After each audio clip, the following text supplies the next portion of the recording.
February 1943, Quebec City, Canada. Geoffrey Pyke stood in a frozen laboratory, watching a demonstration that he believed would change the course of World War II. In front of him, technicians were firing bullets at blocks of material that looked like ice but behaved like armor. The bullets bounced off or embedded themselves harmlessly, instead of shattering the blocks as they would ordinary ice.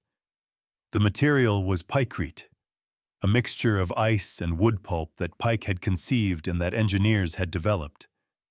It was stronger than concrete at low temperatures, could be manufactured using only water and sawdust, and could theoretically be used to build massive structures in the Arctic, where conventional construction materials were unavailable. Pyke's proposal was audacious to the point of seeming insane. Build aircraft carriers out of ice. Construct massive floating platforms, 2 million tons each, made from pykrete. The carriers would be unsinkable. Torpedoes would create small holes that would simply freeze over. They would be cheap to produce.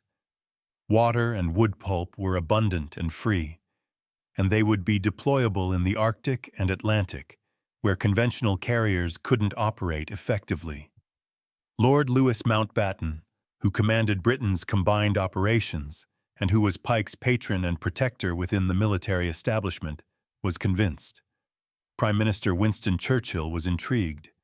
American and Canadian military planners were skeptical, but impressed by the demonstration. The project was code-named Habakkuk, after the biblical prophet who had written, "Be utterly amazed, for I am going to do something in your days that you would not believe." The name was perfect. Pyke's ice carrier concept was so bizarre, so counterintuitive, so seemingly impossible that even people seeing demonstrations struggled to believe it could work. But Habakkuk was just one of dozens of ideas that poured from Geoffrey Pyke's mind during World War II. He proposed tracked snow vehicles that became the Weasel, used in Arctic operations and mountain warfare. He conceived amphibious trucks that influenced the development of WW2s used in Pacific Island invasions. He suggested innovative commando tactics, unconventional weapons, psychological warfare techniques, and military applications of scientific principles that conventional military planners would never have considered. Pyke was possibly the most creative military innovator Britain produced during World War II. He was also possibly the most difficult person to work with.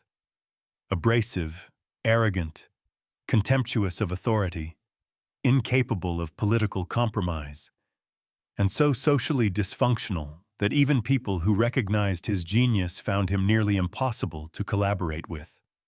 This is the story of Geoffrey Pyke, the genius who conceived Project Habakkuk and dozens of other innovations, who contributed genuinely important ideas to the Allied war effort, but who was ultimately defeated not by enemy action, but by his own personality and by military bureaucracies that couldn't accommodate someone who challenged every assumption and questioned every authority.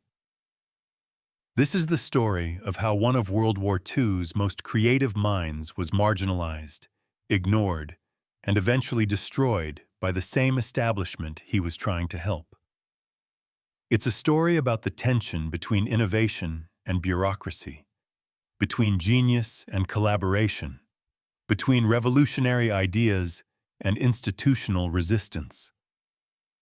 And it's a story that asks uncomfortable questions about whether organizations that need innovation can actually tolerate innovators, whether genius excuses impossible behavior, and whether Pyke's tragic end was inevitable given who he was, or whether it represented a failure by military institutions to utilize the talents they possessed. To understand how Geoffrey Pyke became the most creative and most frustrated military innovator of World War II, we need to understand who he was before the war, because Pyke's brilliance and his dysfunction both had deep roots in his earlier life and personality. Geoffrey Nathaniel Pyke was born on December 9, 1893, in London to a wealthy Jewish family. His father was a successful lawyer who died when Geoffrey was 5, leaving the family financially secure but emotionally devastated. Geoffrey's mother became depressive and controlling, and Geoffrey grew up in an atmosphere of wealth combined with emotional dysfunction. From early childhood, Pyke showed exceptional intellectual abilities combined with social difficulties. He was reading adult books by age 5, was solving complex mathematical problems by age 7, and was recognized as gifted but strange by everyone who encountered him. He had difficulty making friends, didn't understand social conventions, and seemed to live primarily in his own head rather than engaging with the world around him. Pyke attended Pembroke College, Cambridge, studying law initially, but switching to economics and natural sciences because he found law boring. At Cambridge, Pyke was recognized as brilliant but impossible. He questioned professors' assertions, refused to accept conventional wisdom, and alienated peers through combination of intellectual arrogance and social obliviousness. In 1914, when World War I began, Pyke was 20 years old and wanted to contribute to the war effort. But he was rejected for military service due to poor eyesight and general physical unsuitability for combat. Unwilling to accept this rejection, Pyke conceived an audacious plan. He would travel to Germany as a journalist, gather intelligence on German morale and industrial capacity, and provide information that British intelligence could use. This plan was characteristically Pyke: ambitious, unconventional, ignoring obstacles that would deter normal people, and undertaken without authorization or support from any official body. Pyke simply decided he would spy on Germany, arranged credentials from a small newspaper, willing to claim him as a correspondent, and traveled to Berlin in August 1914, just as the war was beginning.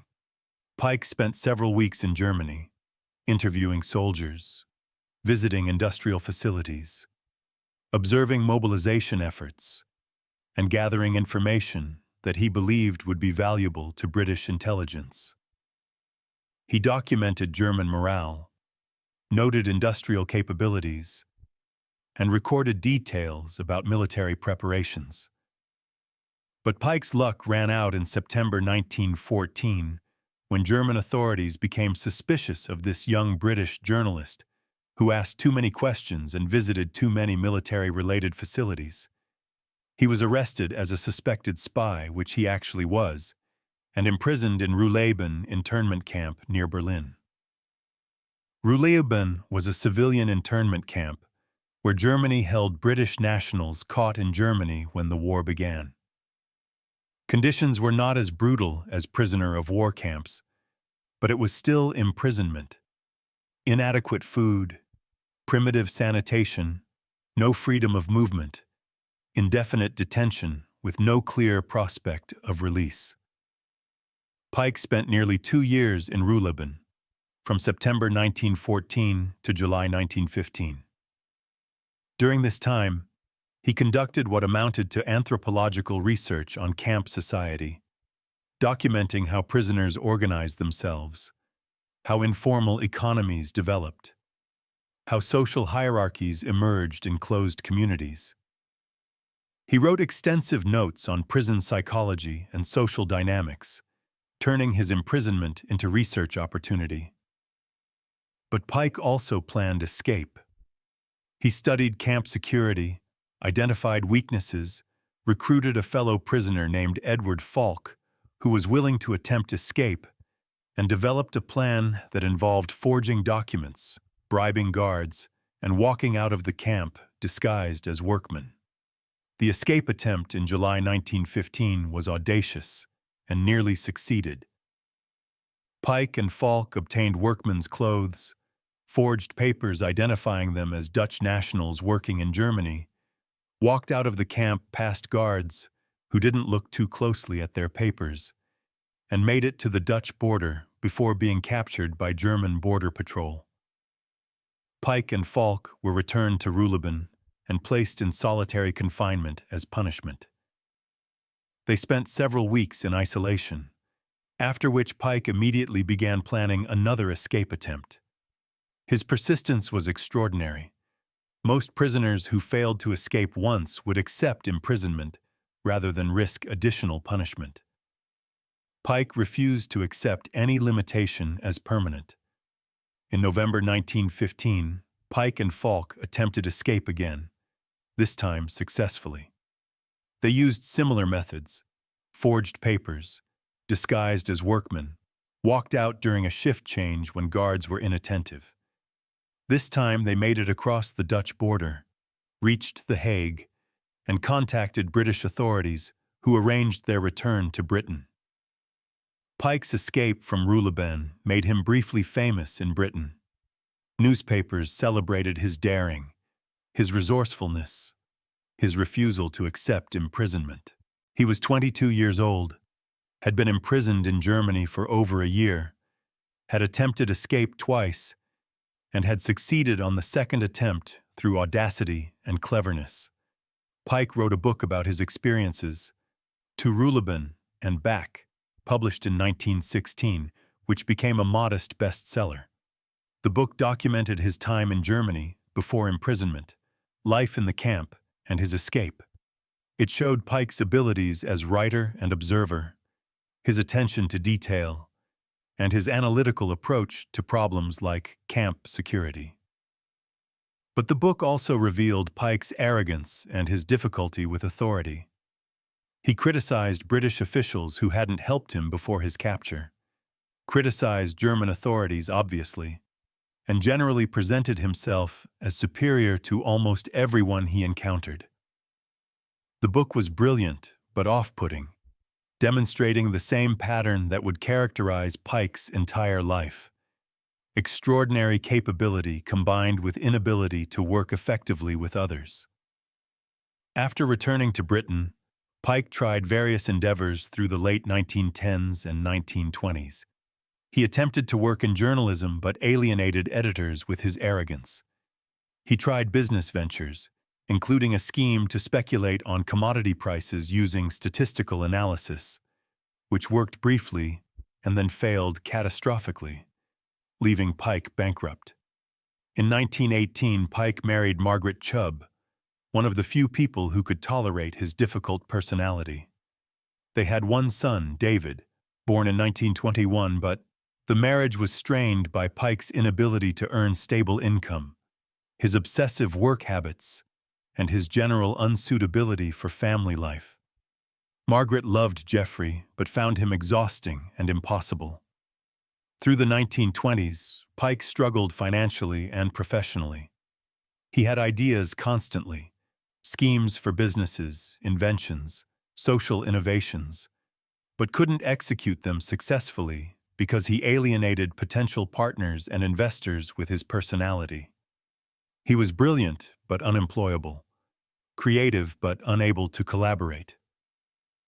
In 1929, Pyke conceived the idea that would define his interwar career: an experimental progressive school that would apply scientific principles to early childhood education. He called it the Maltinghouse School, established it in Cambridge, and designed it as a laboratory for studying how children learn when given freedom to explore and experiment. The Maltinghouse School was genuinely innovative.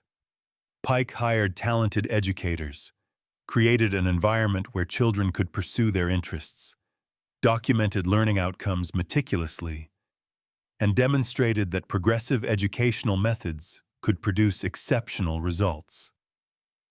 The school attracted attention from educators worldwide and was praised as a groundbreaking experiment.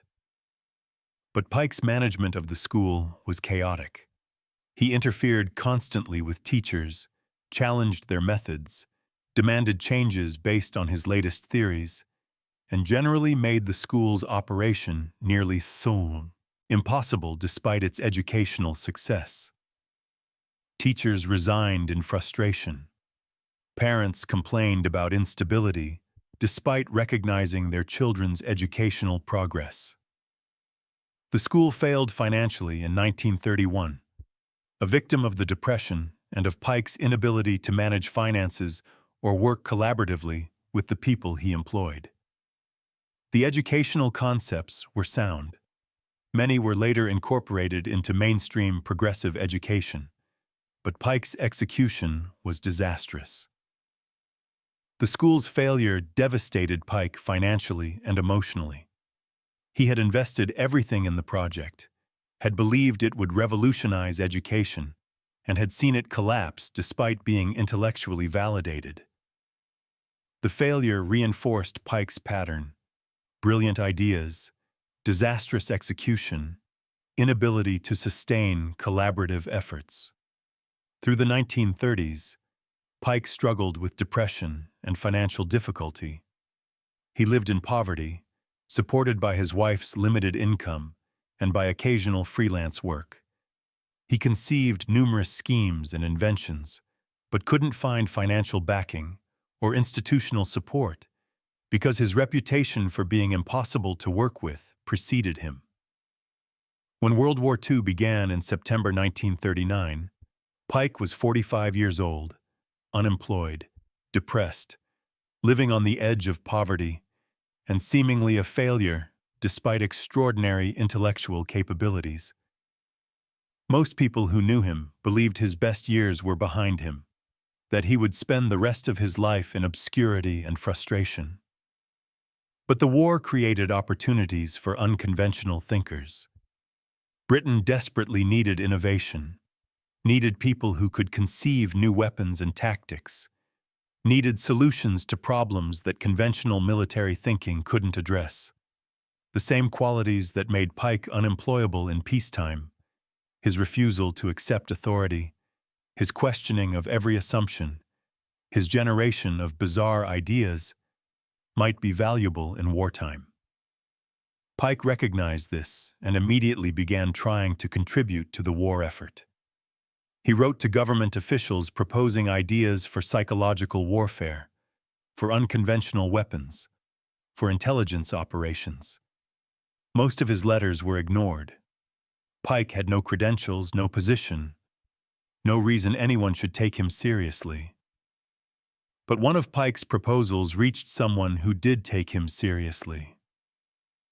In early 1942, Pyke wrote to Lord Louis Mountbatten, who had recently been appointed Chief of Combined Operations, proposing ideas for commando tactics and for innovative weapons that could support amphibious operations. Mountbatten was himself unconventional, aristocratic but willing to listen to anyone with good ideas, regardless of their background or credentials.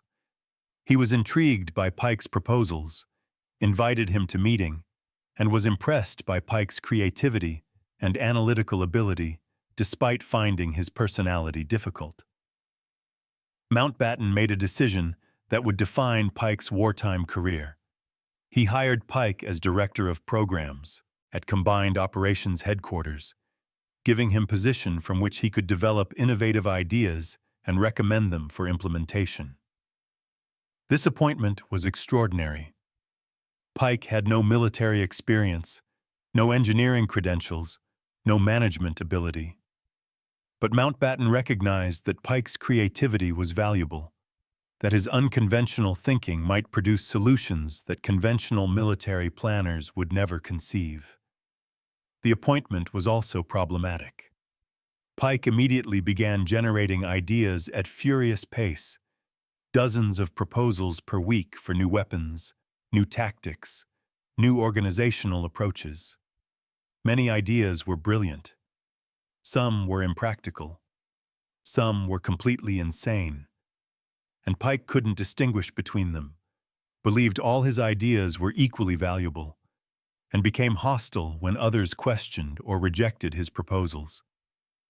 Moreover, Pyke's personality made him nearly impossible to work with.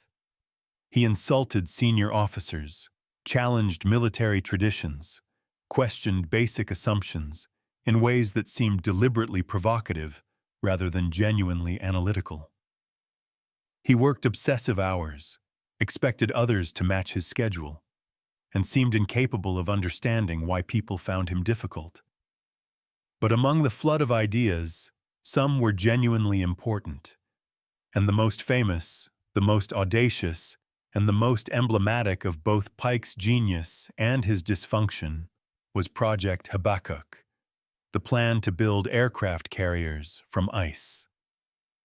The concept emerged from Pyke analyzing the Battle of the Atlantic, where German submarines were sinking Allied shipping faster than it could be replaced. The problem was that ships crossing the Atlantic lacked air cover through the mid-Atlantic gap, where land-based aircraft couldn't reach. Aircraft carriers could provide that cover, but Britain had too few carriers and couldn't build more quickly enough. Pyke's solution was characteristically unconventional. Instead of building conventional metal carriers that required scarce steel and extensive shipyard capacity, build carriers from ice, which was free and abundant in the Arctic and North Atlantic. The carriers would be massive, large enough that they couldn't sink, stable enough to operate aircraft, and cheap enough that losing them wouldn't be catastrophic. The idea seemed insane. Ice melts. Ice is brittle and shatters. Ice couldn't possibly provide structural integrity for a massive military vessel. But Pyke had done analysis suggesting that the problems could be solved. Ice does melt, but in Arctic waters it melts slowly. Ice is brittle, but if mixed with wood pulp, it becomes much stronger. Pykrete was 10 times stronger than pure ice. Ice structures are unstable, but at sufficient size they become stable through sheer mass. Pyke proposed carriers that would be 2,000 feet long, 300 feet wide, 200 feet deep, roughly twice the size of contemporary conventional carriers. They would displace 2 million tons, making them by far the largest vessels ever constructed. They would have hulls 40 feet thick, making them essentially invulnerable to torpedoes. A torpedo explosion would create a small cavity in the hull that would simply freeze over. The carriers would be built in Arctic shipyards, where temperatures remained below freezing year-round. Refrigeration units would maintain hull integrity, powered by the carrier's own propulsion systems. The flight decks would be conventional metal to allow aircraft operations, but the hulls would be solid pykrete. March 1943. Combined Operations Headquarters, London. Geoffrey Pyke stood before a conference room filled with skeptical military officers and engineers, explaining why building aircraft carriers from ice was not only feasible but essential for winning the Battle of the Atlantic. On the table in front of him were samples of pykrete, blocks of frozen wood pulp mixture that he encouraged the officers to examine, strike with hammers, and even shoot to demonstrate their durability. The audience was divided. Some, like Mountbatten, were enthusiastic about Pyke's creativity and willing to invest resources in investigating whether Habakkuk was practical. Others viewed the entire concept as a distraction from serious military work, a waste of scarce engineering talent and resources on a scheme that violated basic principles of naval architecture. Pyke, characteristically, responded to skepticism with contempt rather than persuasion. When a naval officer questioned whether pykrete could withstand the stresses of ocean conditions, Pyke replied that the officer clearly didn't understand material science and should educate himself before asking stupid questions. When an engineer raised concerns about the refrigeration requirements for maintaining a 2 million ton ice structure, Pyke dismissed the concern as trivial and suggested that the engineer's objections revealed limited imagination. This approach, responding to legitimate questions with insults and dismissals, was typical of how Pyke operated. He believed that his ideas were obviously correct, that anyone who questioned them was either stupid or obstructionist, and that his role was to educate or override the skeptics rather than to address their concerns collaboratively. But despite Pyke's abrasive personality, Habakkuk received serious consideration because Mountbatten championed it and because the strategic need was genuine. The Battle of the Atlantic was not going well in early 1943. German U-boats were sinking Allied shipping at unsustainable rates. The mid-Atlantic gap, where ships lacked air cover, was particularly vulnerable. Any solution that could provide air cover across the Atlantic deserved investigation, even if that solution seemed bizarre.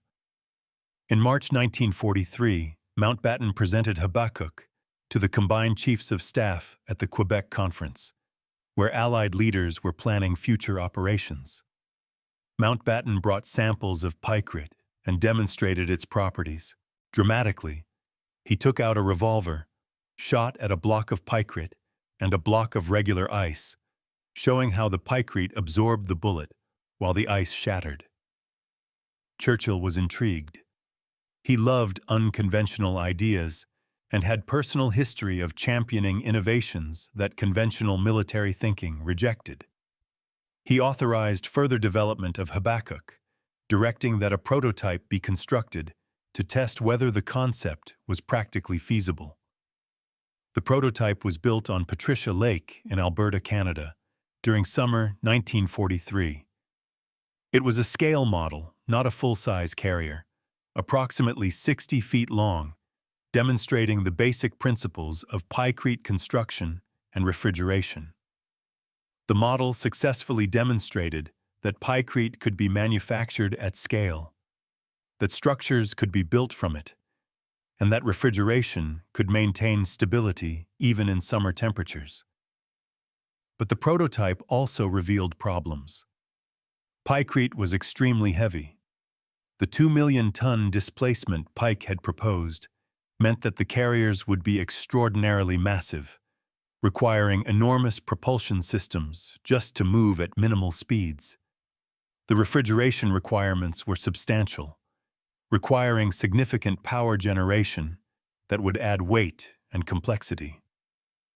Construction time, even with simple materials, would be measured in months because of the sheer volume of material that needed to be frozen. Moreover, by summer 1943, the strategic situation that had motivated Habakkuk was changing. Allied anti-submarine warfare was becoming more effective. New long-range aircraft were closing the mid-Atlantic gap. Escort carriers, small conventional carriers built quickly using merchant ship hulls, were being produced in sufficient numbers to provide air cover for convoys. Military planners conducting cost-benefit analysis concluded that Habakkuk, even if technically feasible, was no longer necessary. The resources required to build ice carriers, the refrigeration equipment, the construction facilities, the engineering talent, could be better used building conventional ships that could be deployed more quickly and more flexibly. In December 1943, Habakkuk was officially cancelled. No full-size carrier would be built. The Patricia Lake prototype was allowed to melt, eventually sinking to the lake bottom, where remnants remain today as historical curiosity. For Pyke, the cancellation was devastating. He had invested enormous effort in Habakkuk, had believed it would be his major contribution to winning the war, and had seen it rejected despite being technically validated. The cancellation felt like personal failure and like institutional obstruction of good ideas by bureaucrats who lacked vision. But from objective historical perspective, the Habakkuk cancellation was reasonable decision-making by military planners who weighed strategic needs against resource costs. Habakkuk might have worked, but it wasn't needed by the time it could have been deployed, and the resources required for its construction were better used elsewhere. This pattern, Pyke conceiving genuinely innovative ideas that were technically feasible but ultimately not implemented because of resource constraints, timing issues, or changing strategic circumstances, characterized much of his wartime work. He generated ideas prolifically, many of them brilliant, but institutional realities meant that most were never implemented. However, not all of Pyke's ideas were rejected. One of his most important and lasting contributions was the M29 Weasel, a tracked vehicle designed for operations in snow and difficult terrain. The Weasel originated from Pyke analyzing proposed Allied operations in Norway. In 1942, Mountbatten's combined operations was planning commando raids on German-occupied Norway, particularly targeting heavy water facilities at Vemork that Germany was using for nuclear research. The operations would require movement through snow-covered mountainous terrain where conventional vehicles couldn't operate. Pyke proposed developing a lightweight tracked vehicle that could carry troops and supplies across snow, through forests, and over rough terrain. The vehicle would be small enough to be transportable by aircraft, simple enough to be manufactured quickly, and versatile enough for various military applications beyond the immediate Norway operations. Pyke's proposal reached American engineers who were working on tracked vehicle development. They incorporated Pyke's specifications: lightweight, amphibious capability, low ground pressure for snow operation, into what became the M29 Weasel, which entered production in 1943. The Weasel proved extraordinarily successful. Over 15,000 were manufactured during the war.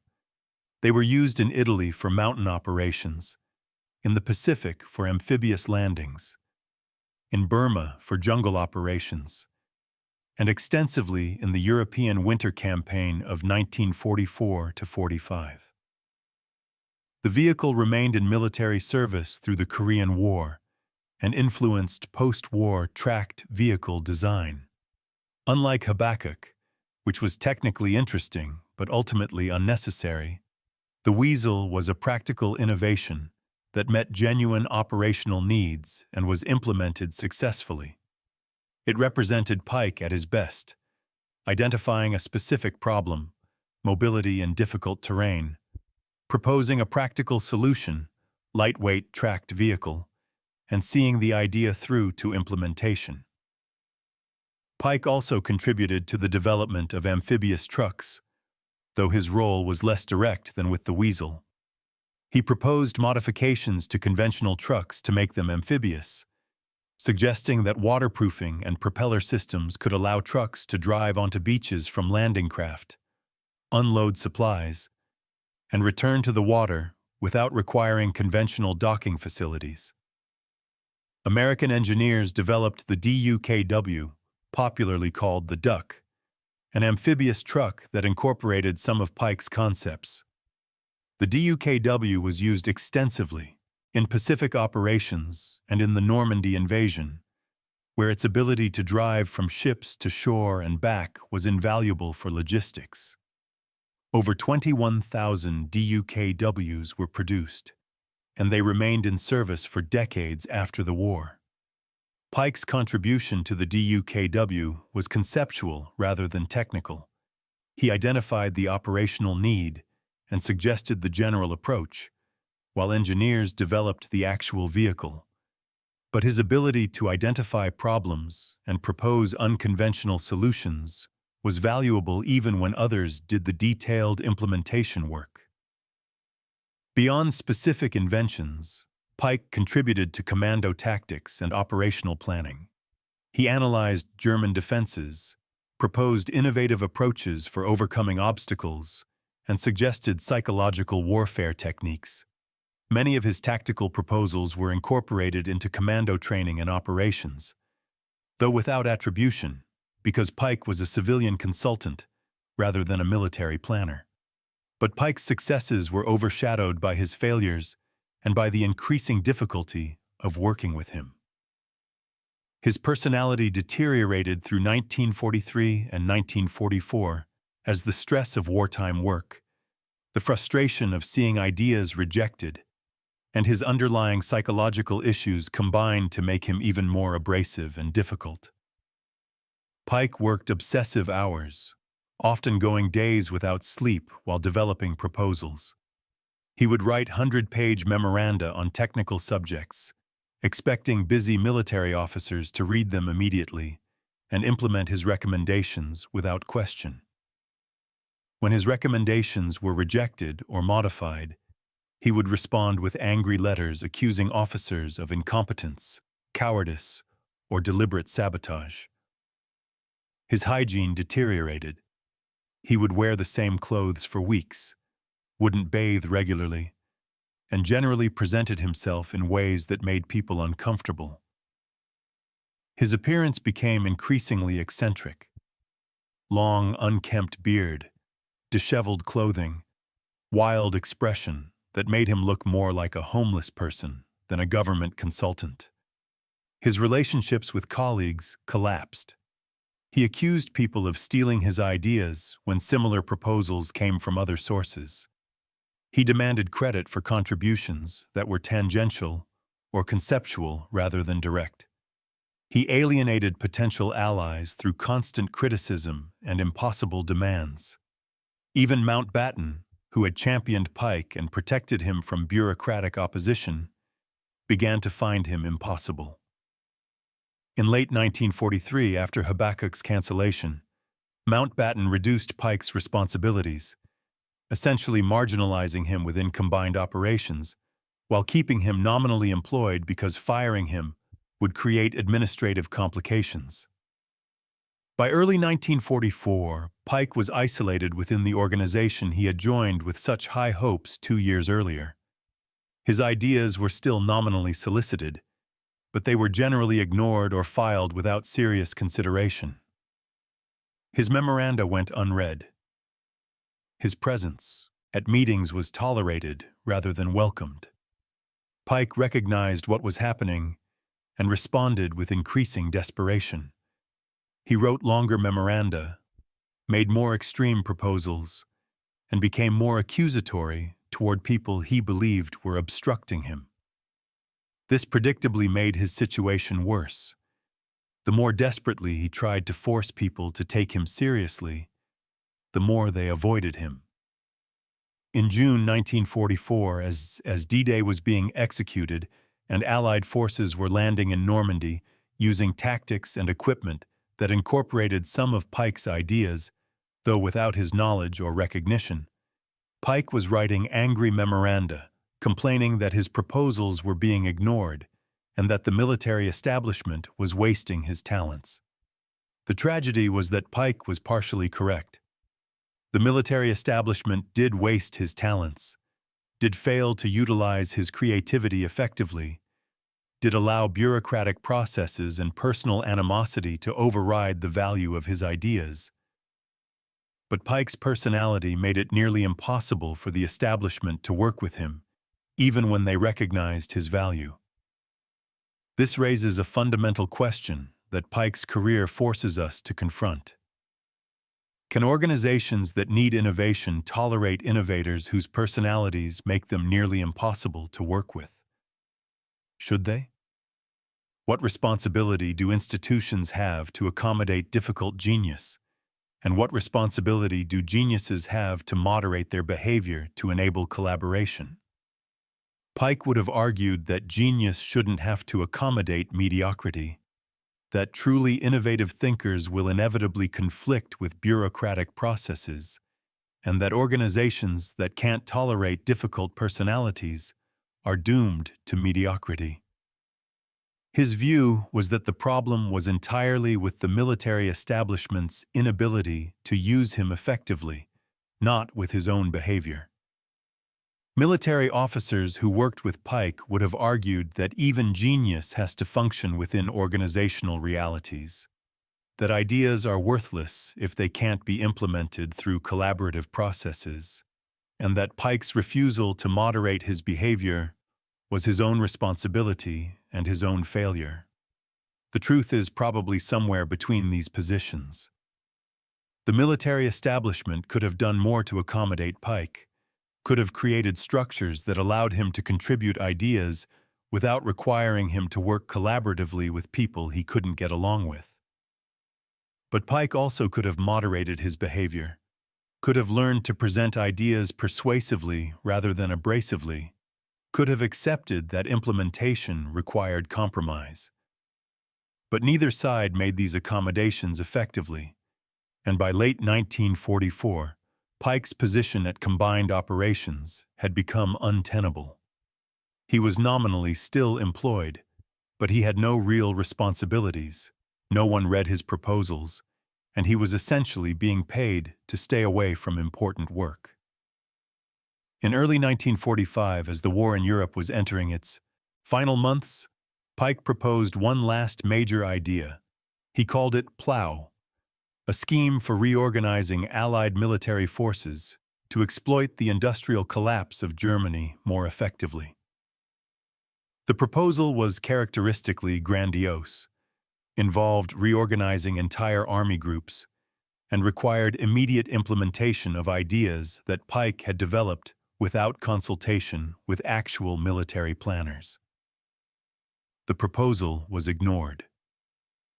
Military planners were focused on actual operations, the Rhine crossing, the final push into Germany, dealing with the desperate last resistance of Nazi forces. They had no time or interest in reorganizing their forces based on proposals from a civilian consultant who had no military experience and who had demonstrated inability to understand operational realities. Pyke's reaction to this final rejection was depression and withdrawal. He stopped coming to Combined Operations headquarters, stopped writing proposals, stopped engaging with the work that had given him purpose for 3 years. He retreated to his home, where he lived alone. He was separated from his wife, Margaret, by this point, increasingly isolated and despairing. When Germany surrendered in May 1945, Pyke was not involved in any victory celebrations, received no recognition for his wartime contributions, and was not included in the post-war planning for reconstruction and demobilization. He had been forgotten by the organization he had tried to serve, marginalized to the point of invisibility. But some of Pyke's ideas lived on, implemented by others who often didn't know their origin. The Weasel was in widespread service. Amphibious vehicles incorporating concepts Pyke had proposed were being used extensively. Commando tactics that Pyke had influenced were being employed in the Pacific Theater. Even aspects of Habakkuk, the concept of using unconventional materials for military construction, influenced post-war military engineering thinking. The problem was that Pyke received no credit for these contributions. Ideas that originated with him were attributed to others or were considered common knowledge. His role was forgotten or deliberately erased by people who remembered his difficult personality more than his creative contributions. This lack of recognition devastated Pyke. He had spent 3 years generating ideas at exhausting pace, had conceived innovations that contributed to Allied victory, and had received nothing. No medals, no public recognition, no positions in post-war government or military establishment. He tried to document his contributions, writing lengthy accounts of his wartime work, and sending them to officials and journalists, hoping for recognition. But these accounts read as paranoid and self-aggrandizing. Pyke claimed credit for ideas that had been developed collaboratively, exaggerated his role in projects where his contribution had been conceptual rather than direct, and generally presented himself as an unrecognized genius whose work had been stolen. These claims, even when they contained truth, were presented in ways that made people dismiss them. Pyke's inability to communicate effectively, his tendency to make grandiose claims, and his reputation for being impossible meant that even when he accurately described his contributions, people assumed he was exaggerating or delusional. Through late 1945 and 1946, Pyke's mental health deteriorated significantly. He showed signs of clinical depression, inability to work, social withdrawal, persistent thoughts of worthlessness and failure. He had financial difficulties, as his wartime salary had ended, and he had no regular income.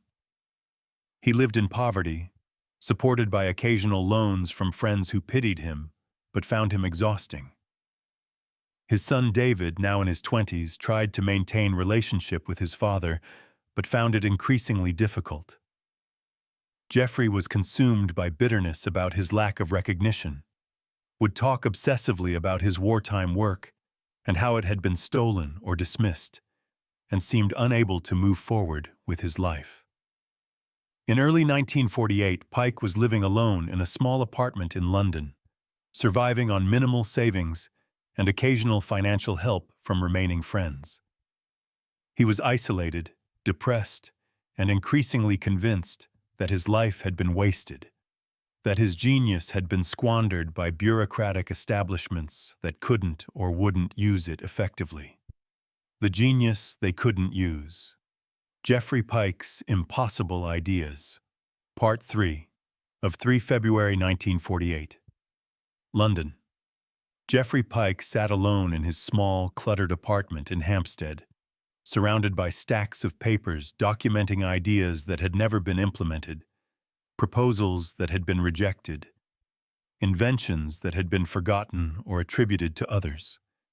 He was 54 years old, unemployed, nearly penniless, and consumed by the conviction that his life had been a failure despite the genuine brilliance of his contributions.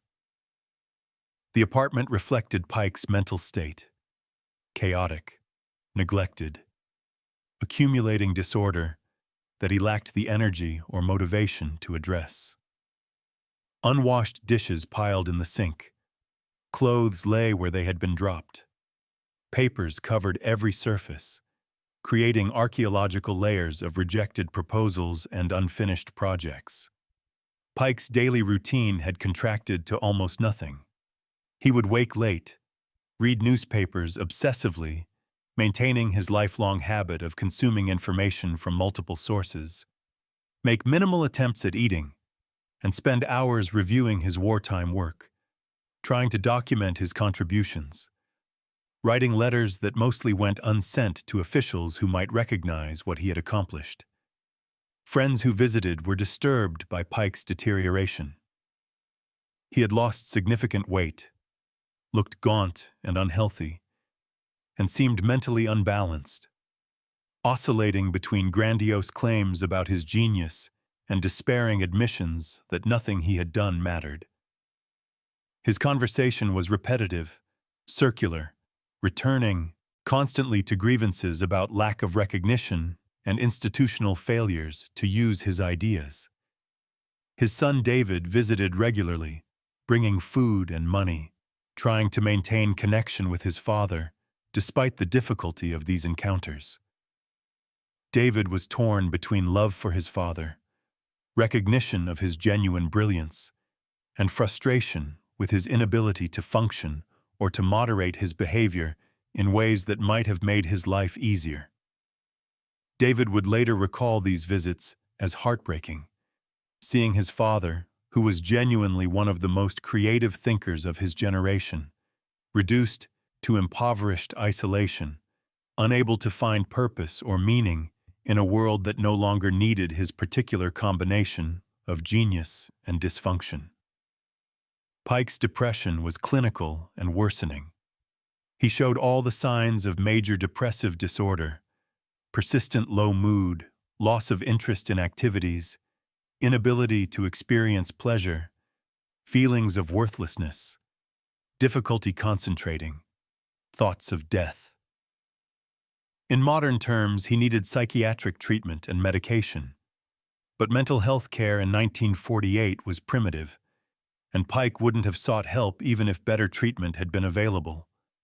He had always been suspicious of psychiatry, viewed mental health treatment as something for weak people, and believed that his problems were external, institutional failures to recognize his genius, rather than internal, psychological issues that needed treatment.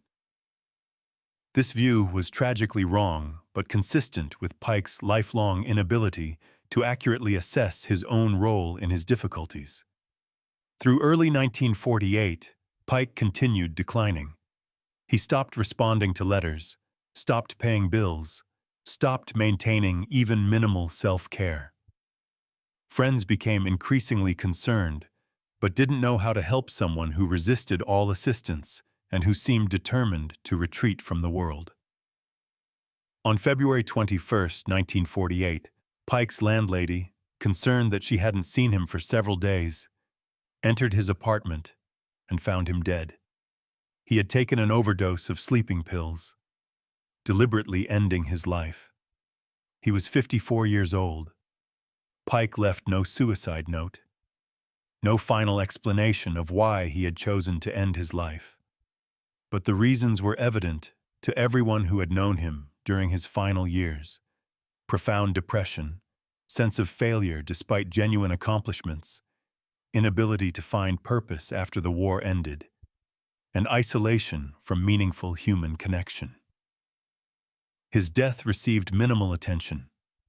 Obituaries in major newspapers were brief, noting that he had been an inventor who worked for combined operations during the war and who had conceived Project Habakkuk. The obituaries portrayed him as an eccentric failure, someone whose wild ideas had mostly gone nowhere, whose contributions had been marginal at best. This portrayal was factually inaccurate, but understandable. Pyke's most important contributions, the Weasel, concepts that influenced amphibious vehicles, tactical innovations, weren't publicly attributed to him. Habakkuk, which was attributed to him, had been cancelled and was remembered primarily as an amusing example of wartime eccentricity rather than as serious military innovation. Pyke was buried in Highgate Cemetery in London. The funeral was small, attended by his son David, his estranged wife Margaret, and a handful of friends. No military officials attended despite his 3 years of service to combined operations. No scientists or engineers attended to honor his innovative thinking. He was buried quietly, with minimal ceremony, as obscurely as he had died. In the immediate post-war years and through the 1950s and 1960s, Pyke was largely forgotten.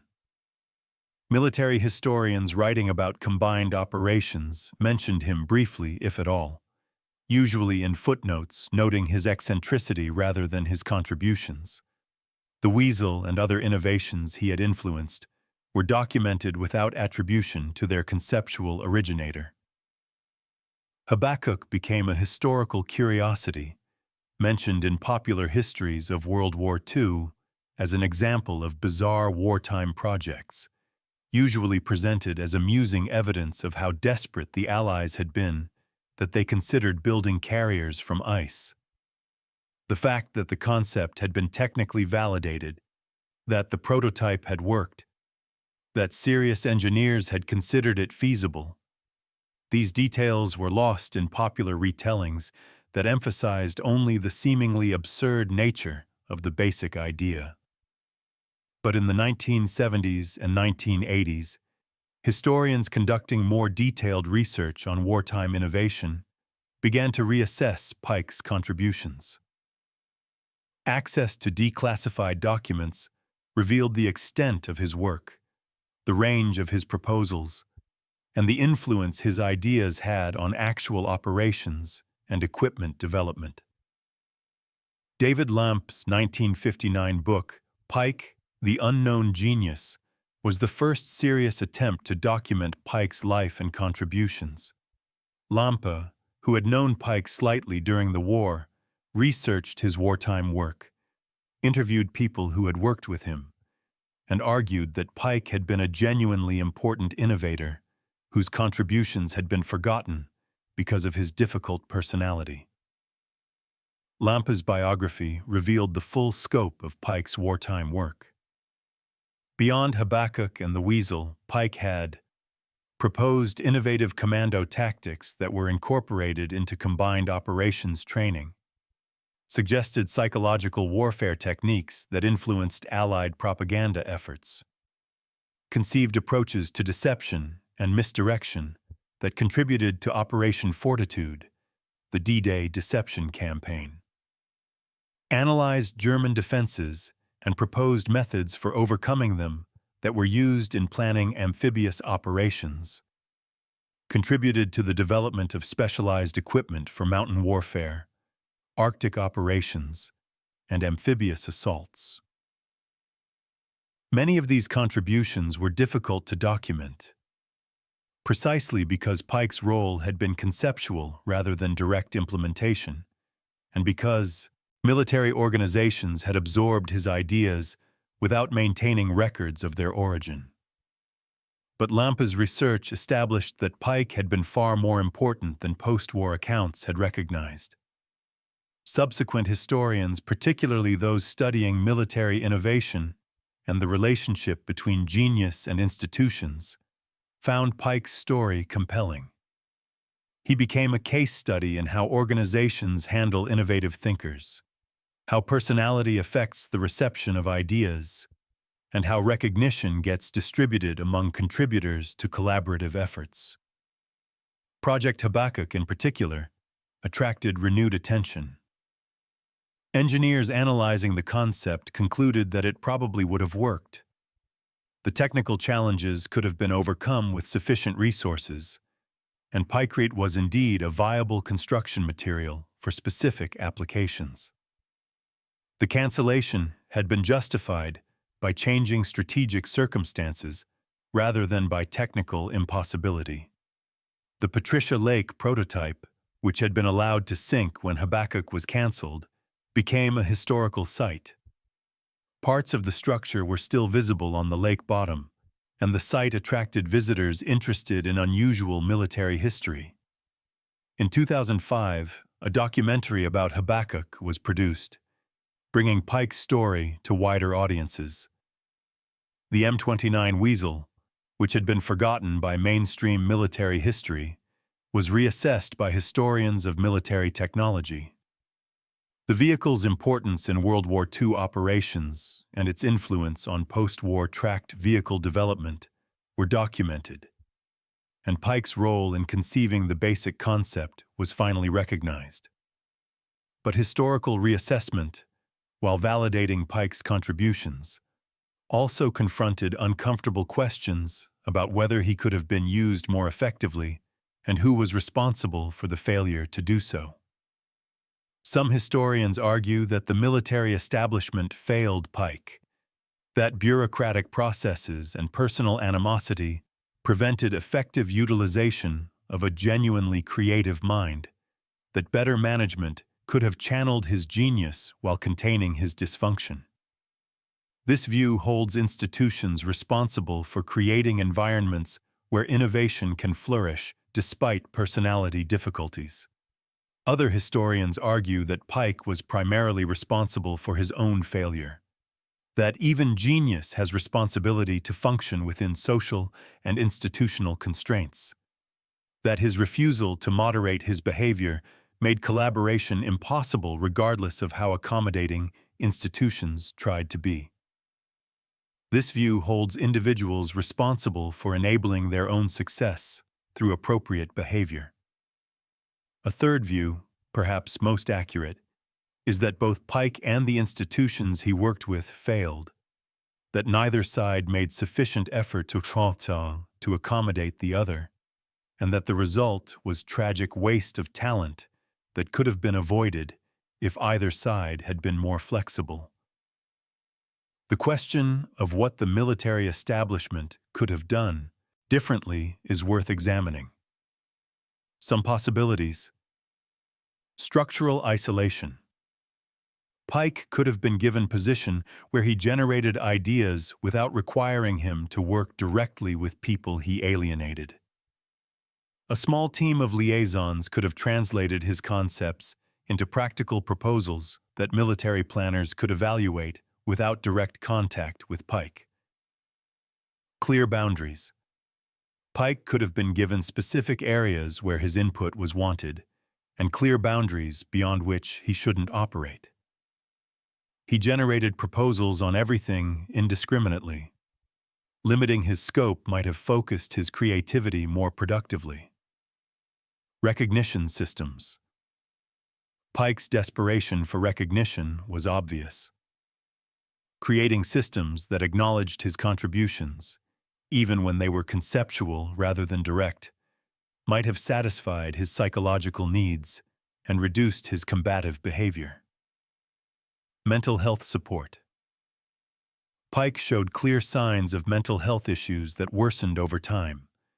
Providing access to psychiatric care might have helped, though Pyke probably would have refused it. But implementing any of these approaches would have required resources, institutional flexibility, and willingness to accommodate someone whose behavior violated military norms.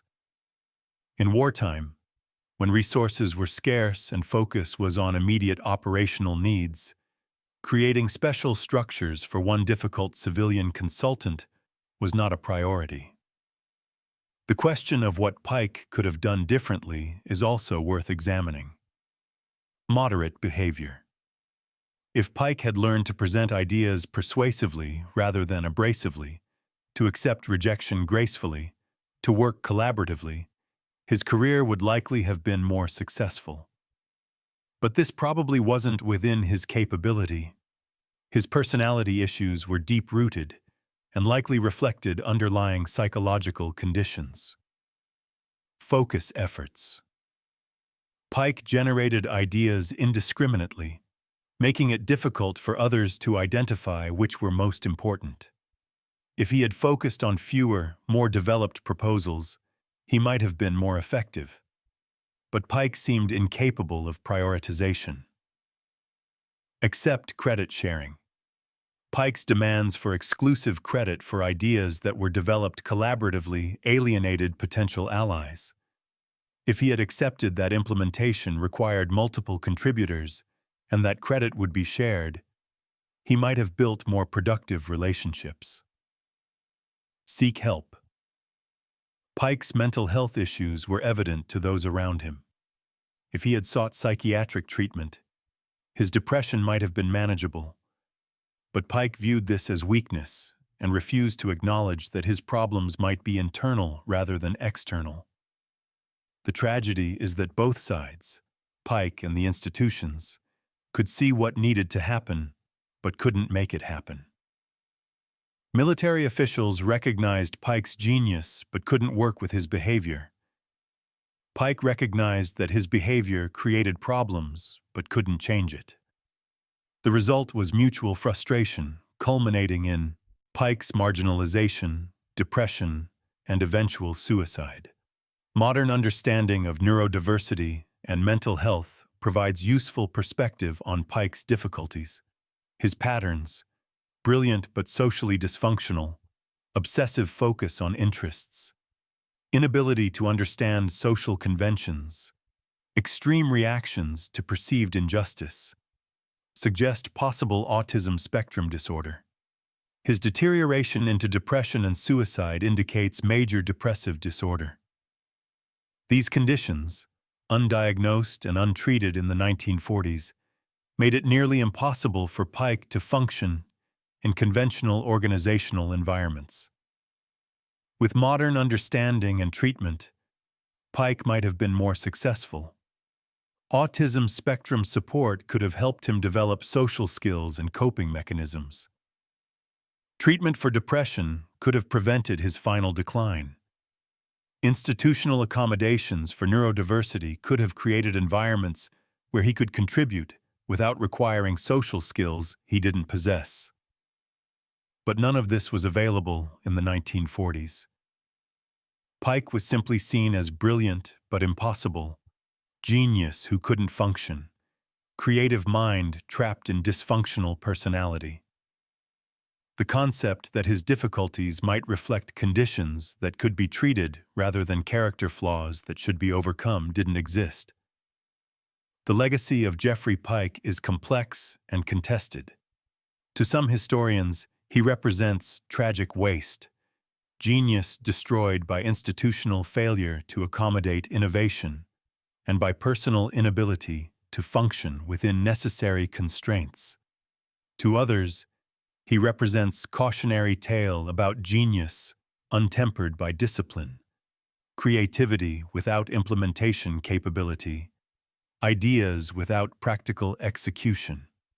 The specific innovations Pyke contributed to, the Weasel, concepts influencing amphibious vehicles, tactical innovations, had real impact on World War II operations and saved Allied lives. These contributions were genuine and important, even though Pyke's role was conceptual rather than direct implementation. Habakkuk, while never built, demonstrated important principles about unconventional thinking in warfare. The project showed that seemingly impossible ideas could be technically feasible, that conventional assumptions could be challenged productively, and that innovation required willingness to investigate concepts that initially seemed absurd. But Pyke's broader legacy is perhaps more about questions than answers. Questions about how organizations handle innovative thinkers, about the relationship between genius and personality, about responsibility for accommodating difficult talent, about the costs of innovation when innovation comes from impossible people. Modern military organizations studying innovation frequently cite Pyke as a cautionary example. They recognize that breakthrough innovations often come from people who challenge assumptions and violate norms, but they also recognize that organizations can't function if they can't manage difficult personalities. The challenge is creating environments that enable innovation while maintaining functional collaboration. Some military innovation programs have explicitly tried to learn from Pyke's experience, creating structures that separate idea generation from idea implementation, that allow innovative thinkers to contribute without requiring them to work within conventional organizational structures, that recognize conceptual contributions even when others do implementation work. But these programs struggle with the same fundamental tension that destroyed Pyke: the need to both encourage unconventional thinking and maintain organizational coherence. Too much accommodation of difficult personalities creates dysfunction. Too little wastes innovative potential. Finding the right balance is genuinely difficult. For students of history, Pyke's story raises questions about how we assess success and failure. By conventional measures, Pyke's life was a failure. He died impoverished, isolated, forgotten, having achieved far less than his capabilities should have enabled. But his contributions to Allied victory were real, and his ideas influenced military technology and tactics in ways that lasted decades beyond his death. Should Pyke be remembered as a failure who couldn't function effectively, or as a tragic figure whose genius was wasted by institutional inadequacy? Should he be viewed as responsible for his own difficulties, or as a victim of systems that couldn't accommodate neurodiversity? These questions don't have simple answers. Perhaps the most appropriate way to remember Pyke is as both, as genuinely brilliant and genuinely dysfunctional, as contributor to important innovations and as cautionary example of genius without social capability, as someone whose ideas saved lives and whose life ended in tragic waste. The ice aircraft carrier that was never built remains the most famous of Pyke's ideas, a symbol of unconventional thinking applied to warfare. Engineers still occasionally revisit the concept, using modern materials science to assess whether something like Habakkuk could work with contemporary technology. The answer is generally yes, it could work, though it still wouldn't be the optimal solution to the problems it was designed to solve. The Weasel that was built and used extensively remains in military museums, a tangible reminder of Pyke's practical contributions to Allied victory. Veterans who used Weasels in combat remembered them fondly as vehicles that went places nothing else could go, that saved lives by providing mobility in impossible terrain. Most of these veterans never knew that a civilian consultant named Pyke had conceived the basic concept. The man who died alone in 1948, convinced he had failed, had actually contributed to Allied victory in ways that were more significant than most people's wartime service. But he never knew this, never received the recognition he desperately needed, never achieved the sense of accomplishment that might have made his final years bearable. Geoffrey Pyke's story is ultimately about human complexity, about how extraordinary capability can coexist with fundamental inability to function, about how genuine contributions can be forgotten while minor achievements are remembered, about how institutions and individuals can both be right and both be wrong simultaneously. He conceived an aircraft carrier made of ice that was never built, but that proved technically feasible. He designed a snow vehicle that was built and saved lives. He proposed tactics and techniques that influenced Allied operations. He contributed to victory in World War II in ways that were creative, important, and completely consistent with both his genius and his dysfunction. And he died believing he had failed, because the recognition he needed never came, because the institutions he tried to serve couldn't accommodate him, because his mental health deteriorated beyond the point where he could find meaning or purpose in life. The genius they couldn't use, the innovator they couldn't manage, the contributor they forgot, the life that ended in tragedy despite genuine accomplishments. That was Geoffrey Pyke. Brilliant, impossible, important, forgotten, and ultimately destroyed by the combination of his own psychology and institutional inadequacies that couldn't harness his creativity effectively. His ideas outlived him, incorporated into military technology and tactics, often without attribution. His name was forgotten for decades, then rediscovered by historians who recognized his contributions. His story became a case study in innovation, personality, and the costs of genius that organizations can't accommodate. Today, pieces of the Patricia Lake prototype still rest on the bottom of the lake in Alberta, slowly disintegrating, physical remnants of the ice carrier that was never built. The Weasels that Pyke conceptualized sit in military museums, tangible evidence of practical innovation. And Pyke himself rests in Highgate Cemetery, his grave marked with a simple stone that says nothing about aircraft carriers or snow vehicles or unconventional genius. The story of Geoffrey Pyke is a reminder that history is made by complicated people whose lives don't fit neat narratives, whose contributions are real despite their failures, whose legacy is determined as much by what they couldn't do as by what they accomplished. He was one of World War II's most creative minds and one of its most tragic figures, and both characterizations are equally true and equally important to understanding his life and his contribution to history. The genius they couldn't use, the innovator who contributed despite institutional obstacles, the man whose ideas saved lives even as his own life spiraled toward tragic end.